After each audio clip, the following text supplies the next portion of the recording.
It's another week, another TWID. Let's get it. This week in Destiny, the community gathered to finish a puzzle and get a sneak peek what's to come. What's going on here exactly, Drifter? Guess you'll have to find out next Tuesday in our Edge of Fate reveal stream. But before that, how about you find out about the topics this week? You've solved the puzzle. May 6th is upon us. Heavy Metal Tournament and Emblem.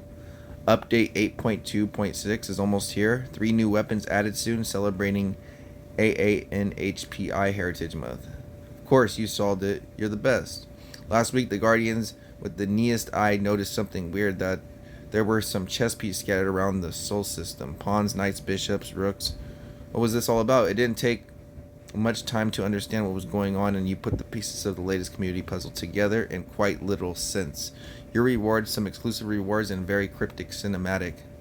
We hope you enjoyed solving the Chestiny as much as we did. To all the players that took part in it, the community leaders that rose above to organize them, to the first team to find the answers, you are awesome. And now let's watch the cinematic together, shall we? I'll go watch it later, guys. I'm gonna go react to that. May 6th next week. Go the Edge of Fate new DLC. They're gonna be showing it off for the first time.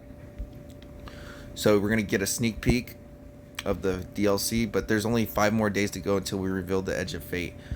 We will cover many of the changes coming to Destiny 2 this summer, the new expansion and its campaign, major changes coming to the many core structural systems throughout the game, some new rewards, and you'll be earning. So let's repeat one last time. Then join us on May 6th, 9 a.m. PT, as we reveal not only the next expansion for Destiny 2, but the beginning of a new year of content. Tune in to the stream for 15 minutes with your Bungie account connected to your Twitch to receive the new Theoxenia emblem. Oh, dude, the emblem goes crazy. Theoxenia emblem. That's sick. That's sick. It's showing the new subclass, red. Oh yeah. Heavy Metal Tournament and Emblem, guys. Briggs and takes go boom. We're pitting 8 content creators teams against each other in high octane tournament during a heavy metal week to see which team becomes the lords of the heavy machinery, because we don't know who is going to advance to the semis and finals. Here's the full schedule, blah blah blah. You guys can check out the schedules. I don't really need to read it. You guys can check that out. Alright, right here. The winning team will receive a unique reward inspired by an in-game item. Stay tuned for details in next TWID. Those of you watching can grab a cool emblem by tuning into the tournament. Watch any opted-in Destiny 2 streamer on Twitch for 1 hour between May 9th at 10 a.m. PT to May 16th at 10 a.m. PT to receive a Mad Dog emblem. Alternatively, our participating creators from the 8 select teams will also have limited quantities of the emblem to give out during their tournament streams. That dragon emblem. Yeah, so that's how you get that emblem, guys. Hopefully this helps you. Let's look at it. Update sandbox preview. You guys can read through that. Arrives on May 6th. Changes to some weapons, exotic armor, blah blah. Abilities. Prismatic supers. The recent penalty to super cooldown time while on prismatic just feels a bit too strong.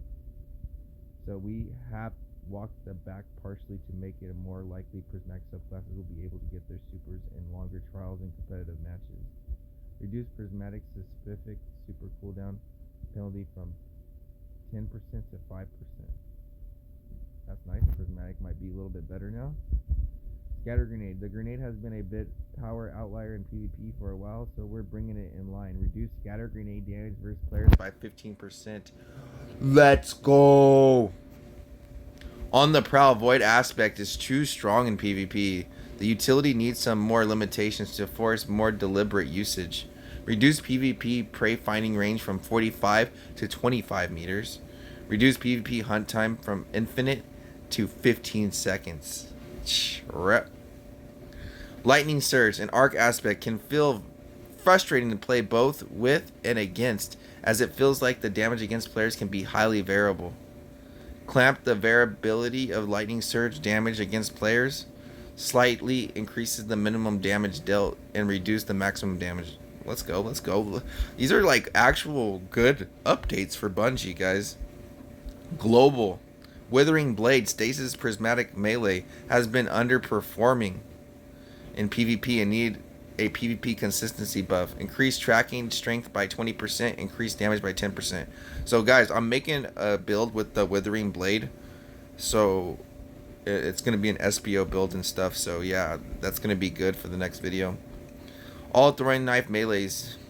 Blah blah blah. Fixed an issue where throwing knives were not tracking correctly. They should now track more consistently. Lightweight knife, solar melee, increased tracking shape size by 10%. Blah blah blah. You guys can see that. On the Prowl Void aspect. On the Prowl, assassinations now provide instant bump to class ability energy instead of doling out over time. This makes limiting a target more immediately satisfying makes for easier looping in PvE. Reduce prey finding cooldown from 0.5 to 0.1. Ability energy now granted instantly instead of over time. Warlock Lightning Surge arc aspect slightly increases the follow-up melee suppression after Lightning Surge to match the shoulder, blah blah, similar abilities. Pulse rifles, guys, weapon updates. When we look at our high skill lobbies and the most nerf to the R450 RPM pulse rifles damage, Red Austic has fallen more in line with terms of effectiveness. While usage remains high, it is generally in line to where Rose and aggressive hand cannons have been near their peaks, as shown as the charts below. We're slightly higher usage but lower effectiveness. However, in our middle and lower skill lobbies, Redrick S-Stock continues to be an issue.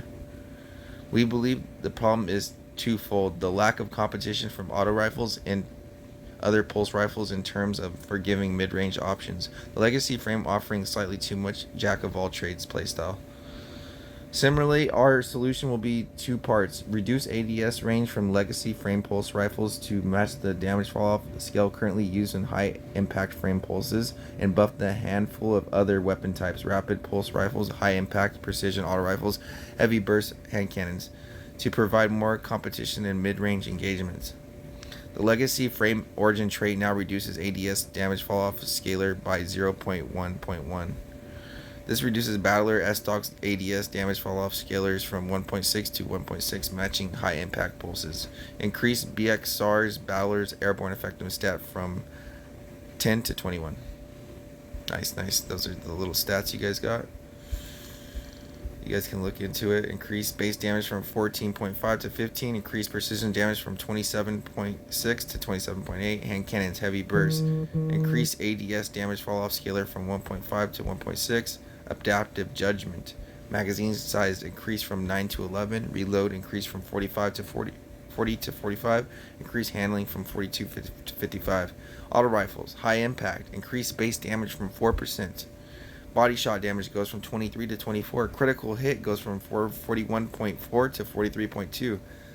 That's really good. Precision. Increased base damage 3%. Reduced precision damage scalar slightly offset this. Body shot goes from 19.4 to 20. Critical hit goes from 33.95 to 34. SMGs increase ADS damage fall off scalar from 1.4 to 1.5. Shotguns increase damage by 8%. Not bad. Weapon perks now has two stacks. One that activates one first, being out of combat, 50% bonus, and the second 30 now activates to reduce effective cooldown. Teammate dies, maximum reach, blah blah blah. Exotic weapon updates, guys. We got the Lord of Wolves. While Lord of Wolves was far outperforming where we wanted to be, blah blah blah. Reduce hip fire damage from by PV by 30%. Wrist Runner increased zoom from 13 to 14. Truth and Tailed Fox. Increased the amount of ammo picked up in ammo crates from Crucible from 1 to 2. Elythium. Creating a special ammo brick now only costs 50%. Energy rewarded to the alchemy and description. Finalities Augur. Increase the duration of the target painted and the match duration of the turret. Environmental target marker now marks additional targets to enter the zone after its initial creation. Now grants automatic reload from reserves after deploying turret. Reduce the turret's self damage by 85%. Increase the turret's damage by 10%.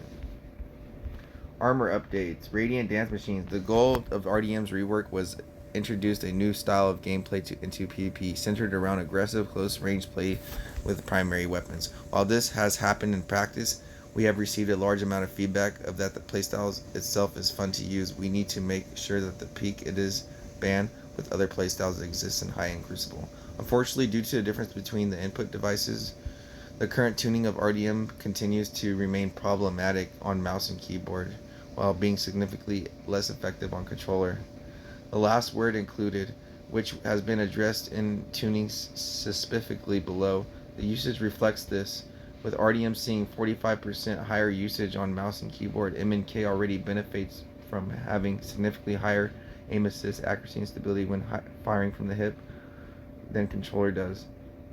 And stacking those benefits with the RDMs, allowing them some weapons to perform outside the intended bounds. Long term, we want to investigate the moving of these two inputs to be more equal in terms of hip firing efficiency at base. But now we're going to significantly reduce the benefits granted by RDMs.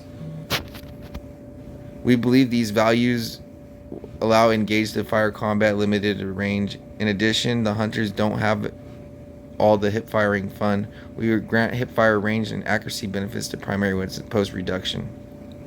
Okay, let's see what they did. Reduce the bonuses granted to primary weapons when hip firing. Aligned to hip fire bonuses, range, and accuracy with values granted by hip fire grip perk instead of legacy frame intrinsic perk. Reduce accuracy bonus for standard weapons by 60%. Reduced aim assist fall off distance bonus by 60%. Further reduce the accuracy bonus of custom tuned exotic weapons including last word by additional 25%. As a note, based on the feedback we've received from the mouse and keyboard players, using the last word with RDMs, looking into the specific penalties and put input devices down a bit to future patch to make the weapon more usable without requiring an exotic. Although the dodge uptime is already lower on RDMs than it is with some of the other hunter exotics, we want to reduce the class ability refund benefit just a bit in PvP to make it less of a focal point of the exotic. Reduce the amount of energy refunded for defeats against players when you do not have full class ability energy from 33 to 20%, aligned with the upper strategist perk. Titan Lions Rapids. Add accuracy and range hip fire bonuses from RDNs to Lions Rapid for primary ammo weapons only. Hip fire benefits are always active, not just when airborne. 50 airborne plus 50 airborne bonus is now active, not just when you're hip firing while airborne. Lunification boots. Decreased range of granting empowering rip blah blah by 50% in PvP only to reduce. Added the accuracy of range hip fire bonuses from RDMs to Lufication. They're basically putting all the RDMs on everything.